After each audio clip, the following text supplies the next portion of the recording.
Le Rwanda a fourni des armes, des munitions et des uniformes aux rebelles du M23 pour mener des opérations militaires sur le territoire congolais. C'est ce qu'affirment des experts des Nations Unies dans un nouveau rapport qui n'est pas encore publié, mais que nous avons pu consulter. Alors, ce rapport de plus de 200 pages documente des attaques des localités menées par le M23 dans la province du Nord Kivu.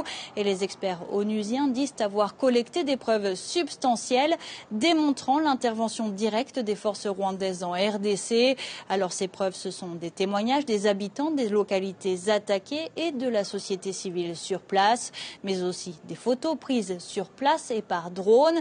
Alors sur ces photos, on peut voir des munitions utilisées par l'armée rwandaise et récupérées par les forces armées congolaises, mais aussi des hommes portant des uniformes et du matériel connu pour être utilisé par les forces rwandaises. Le rapport documente des faits qui se sont produits entre novembre 2021 et octobre 2022.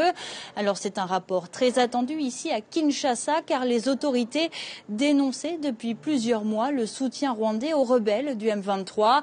Des accusations qui jusque-là avaient du mal à être entendues. Des sources politiques en coulisses dénonçaient l'inaction de la communauté internationale. Désormais, le Rwanda est aussi accusé par les États-Unis et plusieurs pays européens de soutenir les rebelles du M23. Malgré tout, Kigali continue de nier et accuse à son tour Kinshasa d'instrumentaliser un conflit à des fins politiques.